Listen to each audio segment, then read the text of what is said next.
मेरी बात सुनो, मैं शराब के हक में नहीं हूँ। आग लगे साले ठेकों को, ठेकेदारों को, आग लगे साले ठेकों को, ठेकेदारों को, तो लगे इन सबको। नहीं, जिनका मेरी मेरी रोजगार चल रहा है मैं वो इसको तो रोजगार समझता, जो लोगों का बेड़ा घर करता है रोजगार, शराब पिला पिला के। डीडीसी के इलेक्शन हो जाने तो डाल दो वोट, आपको डेली बेजर को सबको पक्का किया जाएगा। आज उनसे बात करने के लिए कोई राजी नहीं। उन्होंने नौकरी कोई नहीं देंगे, पता अपने बेवकूफ आदमी कौन आपसे बात करता है यार। सिदड़ा पे जो जमीन है, एक उन्होंने एक नमूना दिया आपको कि कहीं भी सरकारी जमीन पे कोई बैठा हो उसको ऐसा करना आपने जो सिदड़ा में किया। ये सिदड़ा ही थोड़ी होना है। लोगों में गलतफहमी है, मकान टूट रहे हैं लोगों के अभी, मकान टूट रहे हैं लोगों के अभी। भाजपा की तरफ से सवाल ये रहता है कि पहले भी तो स्टेट थी, पहले क्या कर दी स्टेट? कहाँ थी स्टेट? तो हमें और जम्मू कश्मीर का आदमी को भीख मांग रहा है, सड़क पे मांग रहा, कोई रिकॉर्ड है? आप ही देखो कि ठाठ से बैठे हो, ढोग रहे हो ना, ठाठ से बैठे हो, पैंट भी है, बूट भी है। ठहर जाओ थोड़ी देर के बाद, ये नीचे सब नंगे पौने घूमे, मुझे पूछ लेना आप लोग। आपको समझ नहीं आती पहली स्टेट, आज स्टेट की बात। हालांकि उसमें इतनी गलती थी कि कश्मीर के 100 कॉल्ड पॉलिटिशियन 25% 20% हिस्सा हमारा खाते थे। आज तो 120 सीट निकली है डॉक्टर की, उनकी, हमारी तो कितनी है? 35। हिस्सा कहां चला गया? बच्चों को यूनाइट होना ही जरूरी है, बस। नमस्कार दोस्तों, स्वागत है आप सभी का। मैं हूं रोहित डोगरा। चेहरा आप लोग देख रहे हैं, हमारे साथ बात करने के लिए मौजूद है चौधरी लाल सिंह जी। जम्मू कश्मीर के तमाम इश्यूज़ को लेकर इनके साथ बात करेंगे। और जम्मू कश्मीर में इस समय हालात क्या पैदा हुए हैं आप सभी को पता है। वो चाहे एक्साइज पॉलिसी को लेकर बात करें, बीएसएफ से ईएसएफ के एस्पायरेंट्स को लेकर बात करें, सिद्दड़ा रेस्टोरेंट्स के जो ऑनर्स हैं, जिस तरह से उनका तमाशा जम्मू कश्मीर में बनाया जा रहा है, आप सबके सामने है। तमाम इश्यूज़ हैं, हालात जम्मू कश्मीर में काफ़ी ख़राब हैं। हर कोई रोज़गार को लेकर जो है वो चिल्ला रहा है, किसी न किसी मुद्दे को लेकर कोई ना कोई जम्मू कश्मीर में ज़रूर चिल्ला रहा है। और जो बजट पेश किया गया उसको लेकर तमाम जम्मू कश्मीर के नीड बेस्ड वर्कर्स की बात करें, डेली वेजर्स की बात करें, तमाम लोगों की नज़रें उसके ऊपर टिकी हुई थी। लेकिन उसके ऊपर भी क्या देखने को मिला, क्या ग्राउंड पे देखने को मिला, आप सबके सामने है। चौधरी लाल सिंह जी से हम तमाम इश्यूज़ को लेकर बातचीत करेंगे। सर, सबसे पहले तो स्वागत है आप। धन्यवाद, शुक्रिया, मेहरबानी। जम्मू कश्मीर में हालात क्या हैं आपको पता है। बीएसएफ सीआईएसएफ के एस्पायरेंट्स को लेकर सबसे पहले मैं बात करूंगा। 50 दिन से ज़्यादा हो गए बीजेपी पार्टी ऑफिस के बाहर वो अपना धरना प्रदर्शन दे रहे हैं। सिर्फ आते हैं, मिलते हैं, आपका हल हो जाएगा, किसी तरह का कोई हल नहीं हो रहा। और पार्लियामेंट में जुगल किशोर शर्मा जी हैं जो एमपी, उनकी तरफ से ये कहा जाता है कि भर्तियां खोली जाएं। लेकिन जिनके मेडिकल फिट है, सारा कुछ है, उनके लिए क्या होगा? उनके लिए भी फिर से भर्तियाँ जो है खोली पड़ेंगी। एक्चुअल बच्चे हमारे तो इतने समझदार होते तो शायद उस दफ्तर के बजाय बच्चों को यूनाइट करते और अपने लिए बैठे हैं कि हम फिट हैं। मुझे बताओ, उनको कहा गया कि आपके लिए एक्स्ट्रा पोस्ट्स देंगे, राइट? किसने कहा? दिल्ली में बैठा जो पीएमओ में, कि आपको देंगे। ये लालच, इन्होंने सोचा शायद वो दें। एक्स्ट्रा मतलब समझते हैं? आलतू फालतू फजूल कहाँ से मिलेगी? आप एक भर्ती आपने करवा ली, उसमें इन्वॉल्व कौन है? होम मिनिस्ट्री होती है। He is home minister of India, he is prime minister of India.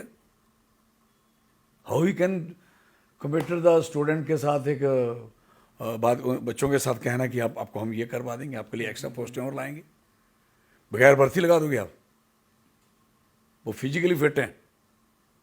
कितने लोग फिजिकली फिट हैं पता? गिनती कर सकते हैं ये लोग? तो कहने का मकसद है कि एक्सप्लॉइटेशन अगेंस्ट रिपीटेड एक्सप्लॉइटेशन, लगातार एक्सप्लॉइटेट करना, और एक सभा बन चुका है लोगों को एक्सप्लॉइट होने का, और इनकी आदत हो गई है लोगों को एक्सप्लॉइट करने की। हर मसले में देखिए, 18 और 19 की डेट दी थी पिछले महीने की, किनको? डीडीसी वालों को। बिल्कुल। आप 18-19 को देखो, आपको डीडीसी के इलेक्शन हो जाने तो डाल दो वोट, आपको डेली बेजर को सबको पक्का किया जाएगा। आज उनसे बात करने के लिए कोई राजी नहीं। आज तो ये कहा गया ये तो पाप है पिछली गवर्नमेंट का। क्या बात करते यार, ये लाइबिलिटी है। ये लोग लाइबिलिटी हैं जिन्होंने अपने बाजू कटवा दिए, शरीर खत्म कर दिया बिजली चलाने के लिए, जिन्होंने अपना परिवार पूरे अच्छे तरीके से पढ़ा नहीं पाए। अभी भी उनकी पिछली जो हड़ताल हुई है, आप देखें, ना उनको तनख्वाह मिली लोहड़ी पे, ना मिली दिवाली पे, ना मिली इस ईद पे, ना इनका जो महीना होता हमदन का, मुस्लिम का, उस महीने में किसी को पैसे, जब आप मिनिमम बेस नहीं दे रहे, आप बड़ी बेस दोगे क्या? पक्का करोगे? क्यों नहीं कर रहे? फिर क्वेश्चन आता है, नहीं पक्का करेंगे, इन सबके मसले करेंगे, लेकिन बने पहले हमें सीएम बनाओ। यही क्वेश्चन आ रहा है ना बार बार। मुझे बताओ, सीएम साहब से, जो सीएम एक पोस्ट है, उसकी जो हालत दिल्ली में हुई है, ऐसा सीएम बनोगे इधर क्या? आपने तो यूटी के सीएम को तो अभी उसकी औकात दिखाने की बात कर दी, जो 1935 में अंग्रेजों ने कानून लाया था, जब देश गुलाम था। आज देश गुलाम है क्या? आज देश को गुलाम नहीं है, आज़ाद देश है। उसको ज़्यादा बेनिफिट देना चाहिए, बजाय आप कह रहे हो कि 1935 वाला कानून यहाँ लागू कर रहे हो कि पावरें दे दो उसको। सरकार, आज से सरकार किसको कहा जाएगा? एलजी साहब को। तो सीएम को क्या कहा जाएगा? वो कौन सी, वो कैबिनेट क्या होगी? सरकार क्या होती है? जो लोग जिता के बना के भेजेंगे वो लोग जीरो हो जाएंगे, हैं? जो आदमी सारी जिंदगी सर्विस करके दाएं बाएं से उसको एडजस्ट करने की पोस्टेज पे आप लगा दोगे, बाद में उसको कहोगे कि भाई सारी पावरें आपको। फिर सारी पावरें आपको हैं तो फिर आप क्यों कह रहे इधर इधर जम्मू वालों को इधर सीएम बनाओ, तो फिर ये हम इसमें भी नौकरी देंगे, इसमें काम देंगे, ये टोल नहीं रहेंगे, प्लाजा नहीं रहेंगे, ये कोई टैक्स फैक्स नहीं रहेगा। What is nonsense? समझ है इनको ये बातें कहने की? चौधरी साहब, जो ये बजट पेश किया गया 2021-22 का, इसको आप किस तरह से देखते हैं? क्योंकि इसमें तो भाजपा के काफ़ी सारे नेताओं द्वारा कहा जा रहा है कि काफ़ी अच्छा बजट है, पहले से ज़्यादा इस बार बजट को रखा गया है, लोगों का रोज़गार बढ़ेगा, ये होगा वो होगा। आपको क्या लगता है? आप बताएं कि डेली वेजर के लिए क्या रखा? बिल्कुल पूछो। जब मैंने पूछा उनकी तो मिनिमम बेस नहीं रखी। मैंने पूछा उनको, पता क्या कहा जा रहा है? उनको ये कहा जा रहा है कि उनके लिए अलग से रोड मैप तैयार हो रहा है। मेरी बात सुनो, बजट बड़ी the mean of the budget. ये तो आप उससे बात कर सकते हो जिससे आप करके उनका लेवल जैसे जो ही है। आई नो पार्लियामेंट, मैं 10 साल पार्लियामेंटेरियन रहा हूँ। आई नो वहाँ क्या पास होता है। और ये स्टेट्स यहाँ 370, 371 है, 370 पे चीज़ें लागू तब होती हैं जब वो लोग वहाँ वाली फिर असेंबली करती है। लेकिन अब तो डायरेक्ट होता है। आज जो कुछ पास होगा वो डायरेक्ट होगा, वो 1 सेकंड की बात नहीं। आज बजट में पहला जो इन्होंने बजट पेश किया सीतारमण जी ने, उन्होंने तो कहा कि 5 नेशनल हाईवे बेचेंगे इस बार। उन्होंने कहा नेहरू स्टेडियम बेचेंगे। उन्होंने कहा कि एयर इंडिया पवन हंस बेचेंगे। उन्होंने कहा कॉलोनियाँ बेचेंगे रेलवे की, हैं? उन्होंने कहा कि जो ज़मीनें समय गवर्नमेंट लैंड है उसके भी ऑर्डर हो गया इस बार, वो भी बेचेंगे। मुझे बताओ, उन्होंने कहा नौकरी कोई नहीं देंगे। पता आपने? बेवकूफ़ आदमी कौन आपसे बात करता है? आप भी हद बात करते हो। पहले पढ़ो, आप भी सुनो कि कौन बंदा कह रहा है। जब इंडिया का यूनियन मिनिस्टर कह रहा है, और हम इससे यूनियन मिनिस्टर के नीचे हैं, we the people here, directly we are there. हमारा बजट चाहे पास करते हैं वो होम मिनिस्टर साहब। मैं ये कहना चाहता हूँ, ये जो हम डायरेक्ट जब जिससे नीचे हैं, अब वो आपको कह रहे हैं यहाँ आके कि महाराज एक साथ रोड मैप, रोड आपने देखी है? रोडों की हाल देखी है? मैप क्या बनाओगे आप? कौन सी रोड मैप है? क्या समझते हैं ये लोग? गुमराह क्यों कर रहे हैं फिर ये लोगों को? लोग गुमराह हो रहे हैं तो कर रहे हैं ना। जब लोग खड़े नहीं होंगे गुमराह के इनके आगे, इनका जवाब तक नहीं देंगे। पहला बजट पेश किया, उन्होंने कहा कोई नौकरी, पता आपने उसमें ये भी कहा गया जो मैं चीज़ें बता रहा था, कोई भी कोई नौकरी नहीं मिलेगी। किसको? नई नौकरी कोई नहीं मिलेगी। तो आप सोच सकते हैं नौकरियां आएंगी यहाँ? उन्होंने कहा जो पुरानी नौकरियां हैं, जब बंदे रिटायर होंगे तो उनकी जगह बंदे रखे जाएंगे। क्या बात है! जैसे पिछली दफा इन्होंने कहा हम आपको पेंशन देंगे, पेंशन उसको मिलेगी जो पेंशनरी मरेगा। कौन pension? Window pension, old age pension.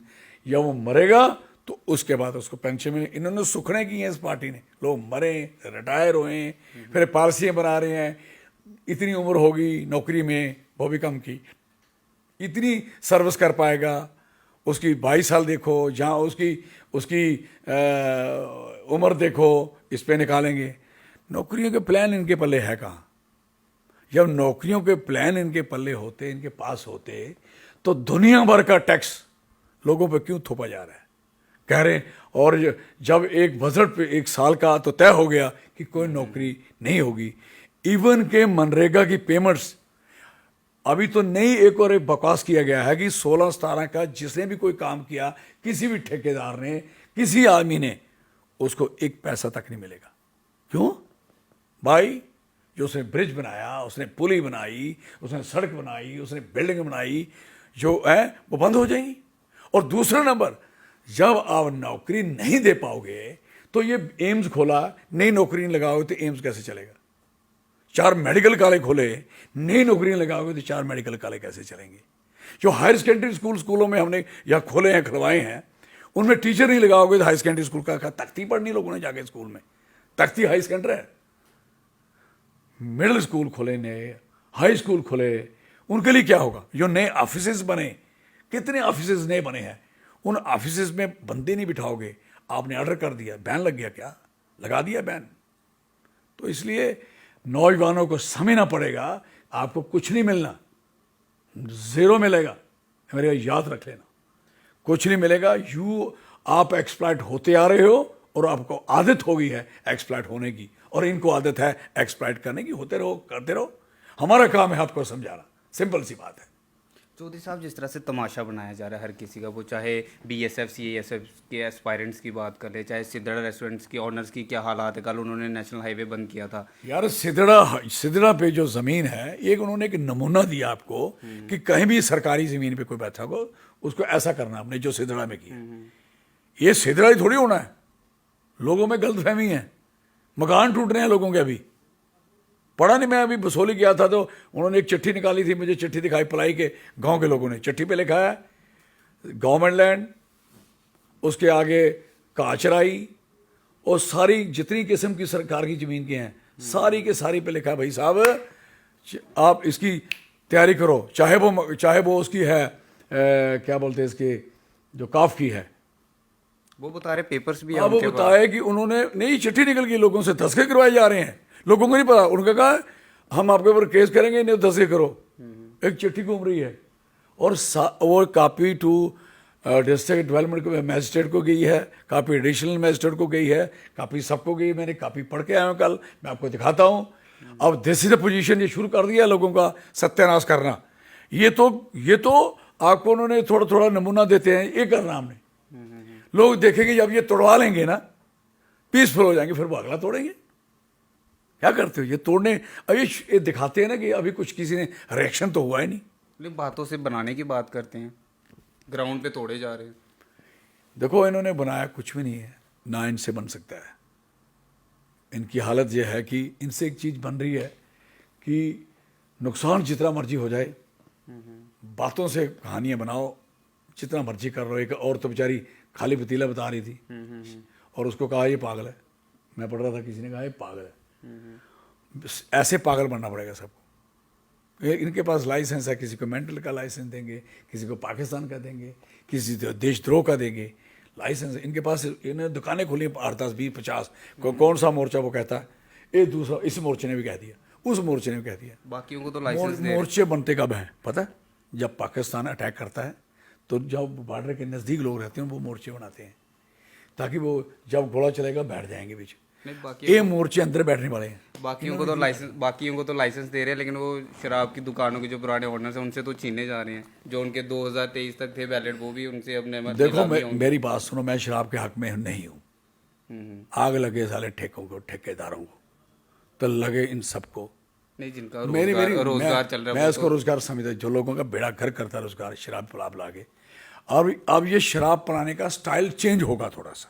पहला उन्होंने रखा था स्टाइल, अब जो शराब का स्टाइल है वो क्या होगा? हाथा सिस्टम होगा। हाथा, ये रेडियाँ लगी होंगी, शराबें पड़ी होंगी, मर्जी से पियो, और फिर खबर आएगी आज 20 बंदे मर गए शराब पी के। आती नहीं यूपी में खबर, बिहार में आती है ना खबर, अब जम्मू में भी आएगी पक्का। 2-3 चीज़ों की कमी है, सावधान इंडिया की भी कमी है, क्राइम पेट्रोल की भी कमी है, और इसकी भी कमी है। सब कुछ होना है यहाँ, बिल्कुल टापो टाप होना है। लॉ और इसने कहा क्राइम पेट्रोल में, भाई तूने 9 लड़कियां मार दी, 9 औरतें मार दी। कहता नहीं, मैंने 18 मारी हैं। वो 18 वाले आ रहे हैं ना, अब देखो कड़ाका। बनना क्या, अब बहुत बुरा हाल होगा। हमारे लोग तो सिंपल हैं, सादे हैं, इनको तो पता ही नहीं है कि अपनी ज़िंदगी इन्होंने देखा ही नहीं जो हालात हैं। चौधरी साहब जितने भी डेली वेजर हैं, वो चाहे होम गार्ड है, एसपीओ है, काफ़ी तमाम अलग अलग डिपार्टमेंट के जितने भी मसले हैं, अब उनकी निगाहें कहीं ना कहीं बजट पे थी। अब बजट में भी कुछ नहीं है, तो अब वो कहाँ जाएं सारे? वो मुझे बताओ यार, डेली वेजर बजट पड़ेगा, फ्यूल में अपनी निगाहें लगाए रहते हैं हम लोग। वो क्या करें फिर, कहाँ जाए? वो बजट पे देखेंगे, नहीं कहाँ जाए? वो होमगार्ड वाला बजट पे देखेगा। और भाई साहब लड़ाई लड़ो, अपनी स्ट्रगल करो, 25 इतने डेमोक्रेटिक तरीके से लड़िए, आप अपने मजारे करिए, सड़कों पे निकलिए। अगर 60,000 हो तो 59,000 नहीं होना चाहिए, 60 आना चाहिए। अब लाइबिलिटी बना दी आपको उन्होंने, आपको पिछली गवर्नमेंट का पाप बना दिया। मैं कहता हूँ कि अगर गवर्नमेंट नहीं आती तो पिछली गवर्नमेंट जिन्होंने लगाए वो पक्के भी करते। आप क्यों पाप उनको कह रहे हो?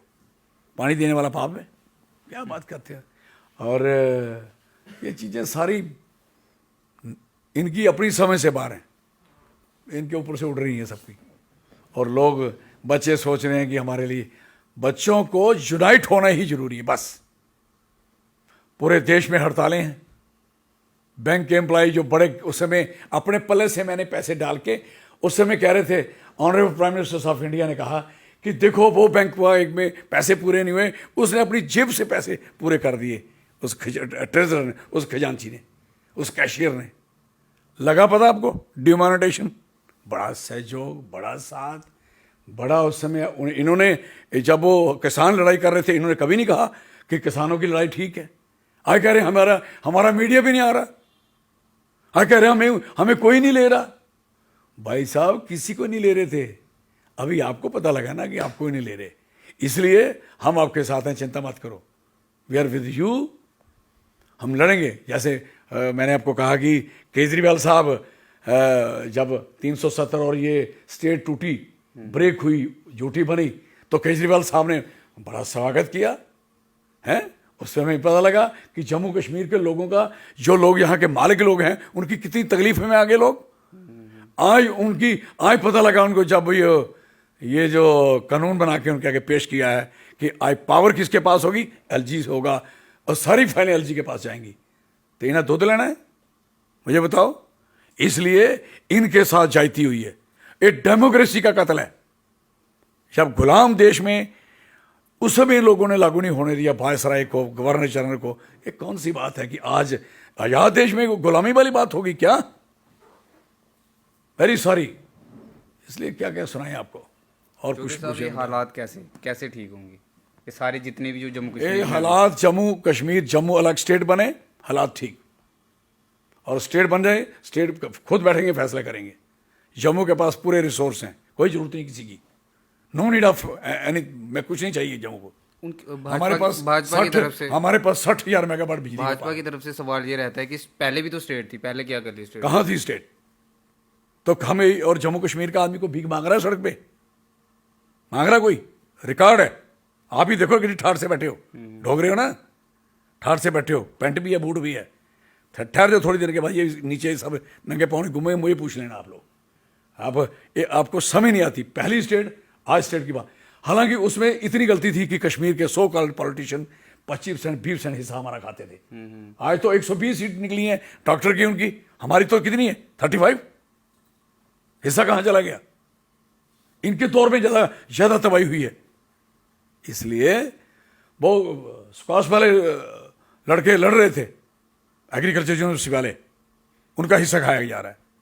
वो कहते एग्रीकल्चर हमने किया तो लगा रहे हॉर्टिकल्चर वालों। हद है यार, दिस है पोजीशन। आप कहते हो कोई जम्मू कश्मीर का कोई हिंदू, मुस्लिम, सिख, ईसाई कहीं स्टेट में, कहीं आउटसाइडर सड़क पे भीख मांगता देखा कभी आपने? बड़ी लिखी स्टेट है ये उस समय एडवांस थी जिस समय पूरा देश लड़ाई लड़ रहा था। उस समय भी हमारा वायरलेस मैसेज आता था, टिक टिक टिक टिक टिक टिक चलता था। कब? अस्करदू में जाता था मैसेज, अस्करदू। हम डे बाय डे बैकवर्ड हो रहे हैं, हमें पिछाड़ा जा रहा है। देश था, स्टेट बनी, महाराज साहब ने दी कि अच्छा रहेगा। अब स्टेट के बदले हमें मिल गई यूटीज, और लद्दाखी समझदार, बिल्कुल क्वालिफाइड। हालांकि उनको डोगरों ने जीता था, पता है, और उनको जीता था। आज वो 4 लाख, 4.5 लाख, 5 लाख आदमी है। वो क्या कह रहे हैं, उन्होंने पहले ली हिल काउंसिल, उन्होंने भी अपनी रीजनल पार्टी बनाई, हिल काउंसिल ली।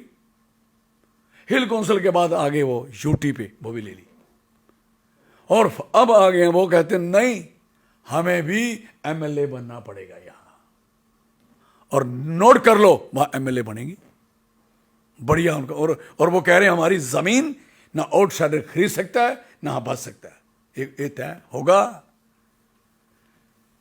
हम ही लोग हैं जो 60-65 लाख अननेसेसरी लोगों के चक्कर में झांसे में फंसे पड़े हुए हैं। अगर 4-5 लाख आदमी दूर पहुंच सकता है तो इतना बड़ी तादाद क्यों नहीं दूर पहुंच सकती। उन्होंने भी डेमोक्रेटिक तरीके से मुजाहरे किए, जलसे आप भी करो, कौन रोक सकता है आपको। अगर आपको रोकेगा कोई तो डेमोक्रेसी की हत्या होगी, जैसे किसानों के साथ हो रहा है, जैसे बैंक वालों के साथ हो रहा है, जैसे वीजा में नीचे विशाखापट्टनम की हड़ताल आ रही है, कहाँ नहीं आ रही। धन्यवाद चौधरी साहब हमसे बात करने के लिए।